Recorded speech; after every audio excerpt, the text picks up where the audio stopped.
Bien-aimés de Dieu, je vous salue dans le nom de notre Seigneur Jésus-Christ. Je bénis Dieu pour ce jour qu'il nous donne et je vous souhaite la bienvenue à notre espace au cœur du travail, l'endroit où le Saint-Esprit se saisit de ses enfants pour vous donner des révélations sur votre vie de travail. Je suis Estelle, membre de Évangile pour tous, et en ce matin, j'ai le plaisir de recevoir le frère Alfred. Bonjour Alfred. Bonjour Estelle. Est-ce que vous pouvez vous présenter aux frères et sœurs qui nous regardent en ce moment?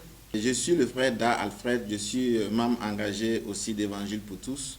Je suis le berger national de cette œuvre au Burkina Faso. Je suis marié, père de 3 filles et d'une multitude d'enfants spirituels. Et merci pour cette opportunité que vous nous donnez de venir nous présenter et présenter l'œuvre. Merci. Alors Alfred, est-ce que tu peux nous dire c'est quoi EPT? C'est un groupe de prière? Non, EPT n'est pas un groupe de prière. EPT est un apostolat de la communauté Mère Divine Amour qui a pour vision de susciter une nouvelle génération de cadres chrétiens qui vont exercer leurs responsabilités remplies de l'onction du Saint-Esprit.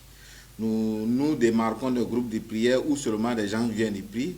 Nous avons une démarche, nous avons toute une formation, nous avons toute une panoplie d'actions, de comportements, de modèles, de principes à acquérir au sein d'Évangile pour tous. Alors si j'ai bien compris, Évangile pour tous évangélise dans le milieu des cadres et des cadres en devenir. Pour moi qui suis cadre, comment est-ce que je peux trouver une solution à mon problème de travail auprès d'Évangile pour tous? Nous avons plusieurs espaces au sein d'Évangile pour tous. Nous avons des valeurs. Nos valeurs sont d'abord le leadership, l'excellence, la fraternité et enfin, j'allais dire l'évangélisation. Au sein du leadership, nous formons nos membres à exercer un leadership dans leur milieu de travail, dans leur milieu de vie. Ils vont rechercher l'excellence et nous avons les principes pour la recherche de l'excellence dans tout ce qu'ils entreprennent. Ensuite, nous avons un système de réseautage qui permet un certain partage d'expériences, de connaissances, de ressources, de tout ce qui est bien pour que nous créions une atmosphère, j'allais dire, bénie de Dieu. Enfin, nous avons un espace aussi d'évangélisation où nous parcourons la Bible, nous maîtrisons les principes bibliques, nous lisons et comprenons, commentons la Bible. Donc, tous ces espaces permettent au cadre, quand il vient, de se focaliser sur son besoin primaire, c'est-à-dire ce qui l'amène, et ensuite, il pourra voir les autres espaces de formation que nous donnons à travers des séminaires, à travers des retraites spirituelles, à travers, j'allais dire, des conventions, à travers des voyages de pèlerinage. Donc, tous ces espaces permettent au cadre aujourd'hui d'avoir des outils nécessaires pour exercer dans son milieu de travail. Okay. Gloire à Dieu. Vous avez dit que vous êtes informaticien dans une chancellerie. Alors, comment vous faites pour allier votre vie de travail et votre rôle d'être le berger de Évangile pour tous? Parce que quand je regarde la vision d'Évangile pour tous, je vois derrière cette vision-là vraiment une grande mission. Comment vous faites pour allier ces deux rôles en fait? Merci Estelle. Il faut dire, comme dit la vision de PT, c'est une nouvelle génération de cadres chrétiens qui vont exercer avec l'onction de l'Esprit. Je crois qu'il est important d'embarquer le Saint-Esprit dans ces genres de projets où on veut faire en même temps notre travail professionnel et l'œuvre de Dieu. Donc, notre journée est planifiée, bien sûr, avec la prière très tôt le matin. Et nous allons au travail. Bon, moi, je me réveille à 4 heures du matin, tous les jours que Dieu fait et que Dieu me permet de me réveiller. Donc, après mes exercices spirituels, j'ai au moins 1 heure de sport, de marche matinale. Ensuite, à 7h30, je suis au travail. Je descends à 17h. À partir de 17h, je peux aller en famille. Et à 19h, je viens au siège d'Évangile pour tous, ou bien pour des formations, ou bien pour des écoutes. Je peux vous dire que c'est une grâce de Dieu. C'est vraiment l'Esprit Saint qui nous permet de nous équilibrer et en même temps dans une vie professionnelle, en même temps dans une vie familiale, en même temps dans une vie aussi d'évangélisation. Voilà à peu près comment j'arrive à jongler pour que la journée soit vraiment remplie entre tout ce qui est profession, famille et évangélisation. Okay. Mais pour vous-même, c'est quoi le travail? Pourquoi l'homme doit travailler? Le travail, j'allais dire, il était là depuis le commencement. Voilà. Quand tu prends Genèse chapitre 1, verset 1, la Bible dit là qu'au commencement, Dieu créa le ciel et la terre. La création de l'homme, la création de l'univers est d'abord le principe même vital de l'existence, de la présence de Dieu dans notre vie. De ce fait, quand Dieu a créé l'homme, et la première des choses qu'il lui a donné, c'est de lui confier un jardin pour qu'il le travaille et pour que, j'allais dire, il en tire profit. Donc, le travail est une création et une bénédiction même de Dieu. Donc, l'homme en tant que travailleur, en tant que bon travailleur, parce que la Bible nous déclare que tout ce que Dieu créa était bon. Tout ce que Dieu créa était bon. Donc, en tant que bon travailleur, l'homme s'identifie à Dieu, qu'il a fait à son image et à sa ressemblance. Donc, il est important que nous puissions nous réaliser entièrement en tant que chrétiens dans le travail. Mais, rechercher un travail excellent pour ressembler davantage à celui-là qui a dit « Soyez parfaits, comme votre Père Céleste est parfait ». Donc, Jésus-Christ de Nazareth, qui est venu aussi, il dit « Ma nourriture, c'est de faire la volonté de mon Père ». Voilà le travail que les chrétiens doivent faire. Donc, le travail à un niveau, j'allais dire, primordial et important. Et ça réalise l'homme dans son vécu quotidien, dans sa relation même avec Dieu. Même dans les monastères, les gens croient qu'on ne fait que prier. Non. Chez les bénédictins, on va vous dire que prie comme tu travailles et travaille comme tu pries. Cela va de pair entre une vie de prière et une vie de travail. C'est paresseux. Vous savez que Dieu est la paresse. C'est sûr qu'il aime le paresseux, mais la paresse n'est pas dans un agenda de Dieu qui ne fait que travailler. Et tous les serviteurs de Dieu que vous voyez dans la Bible, Dieu les a trouvés en train de faire un travail. Et en plus de leur travail, le Seigneur va leur confier maintenant une mission salvatrice du genre humain, du peuple de Dieu, de libérer le peuple des mains de certains envahisseurs, tout ça. Donc, toute l'histoire nous montre que la vie de l'homme est organisée autour du travail et c'est Dieu qui donne ce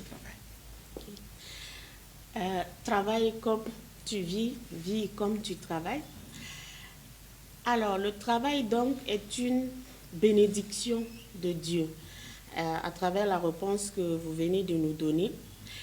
Mais il y a des moments où on est vraiment fatigué, j'ai envie de dire, où on ne sent plus la lumière. Et vous, comment vous faites pour ces moments-là où vous êtes fatigué, vous avez l'impression qu'il n'y a pas de lueur, il n'y a rien en face, comme on le dit. Qu'est-ce que vous faites pour vous remotiver? Quel est ce verset-là que vous utilisez tous les jours? Ou quelle est cette parole-là même qui vous inspire en fait? Merci Estelle.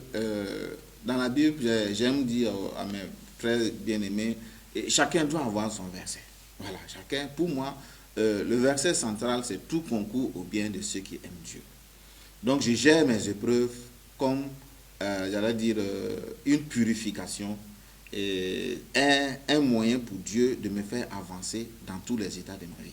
Je ne gère pas une épreuve comme un problème insurmontable. Au contraire, je gère l'épreuve, c'est-à-dire comme une sorte de bénédiction pour moi. Parce que pour passer d'une étape à une autre, pour passer du CM2 en 6e, de la terminale en première à l'université, pour passer d'un 2 à un master, pour passer à une licence, d'une licence à un master, il y a chaque fois des épreuves. Nous acceptons ces épreuves avec beaucoup de joie. Dans la vie aussi, le Seigneur, pour nous permettre de passer d'une étape à une autre de notre vie, le Seigneur nous permet d'avoir des épreuves. Et nous pouvons surmonter ces épreuves. Et en cas de problème pratique, le chrétien ou le travailleur doit savoir plier genoux. Tu plies genoux, tu pries le Seigneur. Seigneur, et qu'est-ce que je dois faire? Et la plupart du temps, la première option que le Seigneur te donne, c'est une vision. Le Seigneur ne travaille pas avec un homme, avec une personne, sans lui donner une vision.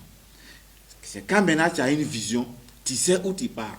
En ce moment, tu vas voir que tout ce qui tourne autour de toi devient maîtrisable, devient surmontable.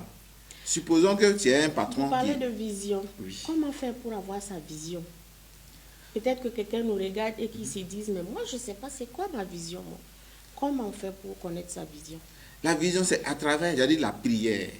Quand tu regardes la première, notre Père Abraham, quand tu regardes Genèse chapitre 13, verset 14, et Dieu a dit à Abraham, il a fait monter sur une montagne, il dit à Abraham, de là où tu es, lève les yeux et regarde. Tout ce que tu vois, d'est en ouest, du nord au sud, je te le donne. C'est Dieu qui donne la vision à quelqu'un. Donc il faut plier genoux, demander d'abord à Dieu, quelle est la vision que tu me donnes? Pourquoi, Seigneur, m'as-tu créé sur cette terre?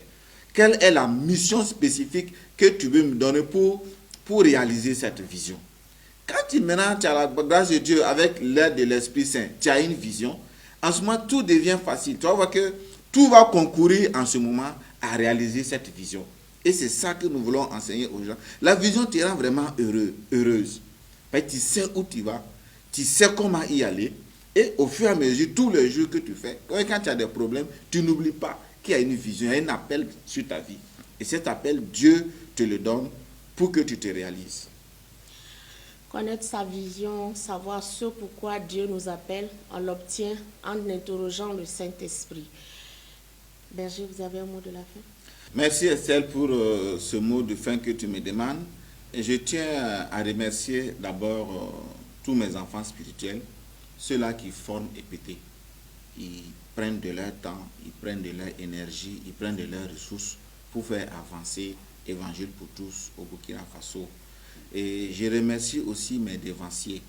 Il y a ceux-là qui étaient là au début. Il y a un premier noyau d'Évangile pour tous, à la tête le frère Joël Savadogo, qui pendant 13 ans n'a pas lésiné sur les moyens pour que l'œuvre arrive à ce stade. Je tiens vraiment à le remercier. Je tiens aussi à remercier le berger de la fraternité vie de Ouagadougou, le frère Jacques Patini, qui est dans un élan d'évangélisation excellent pour l'avancée du royaume. Je tiens à remercier le père Serge Fallé, qui est le provincial du Sahel, qui est un homme de terrain, qui est un homme vraiment qui bâtit aussi son ministère. Et en dehors du Burkina, un grand merci et une reconnaissance à mon père bien-aimé, le frère Gervais Ewi, le Père pour tous. Et il est celui-là sur qui repose la vision d'Évangile pour tous. Et il exerce cette vision, j'allais dire, avec toute l'onction du Saint-Esprit. Je bénis Dieu pour sa vie. C'est un homme de vision, c'est un homme de talent, c'est mon père. Je tiens à remercier les instances communautaires au niveau d'Abidjan. Et je tiens à remercier tous les bergers d'Évangile pour tous à travers la Côte d'Ivoire, à travers la France, à travers le Bénin, à travers le Canada. Je tiens enfin à remercier le père, le frère Jean-Emmanuel Clément, le frère Clément Akobé, qui est le fondateur même de la communauté Maître Divin Amour. Que le Seigneur le bénisse davantage, lui donne, une longévité pour asseoir les bases éternelles de cette œuvre qu'il conduit depuis déjà 30 ans. Et merci à vous qui nous écoutez, merci pour votre fidélité.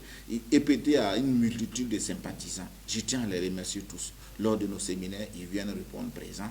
Ils sont dévoués pour l'œuvre, ils communiquent autour de l'œuvre. Et je suis vraiment heureux d'avoir une grande famille communautaire et une famille comme Évangile pour tous. Merci Estelle. Toi qui nous écoutes en ce moment, ouvre ton cœur parce que le Seigneur veut installer sa grâce dans ton cœur. Je prie Dieu en ce moment que les paroles que le berger vient de nous donner puissent te rejoindre là où tu es et que tu fasses de ton travail une mission pour le Christ. Dieu vous bénisse.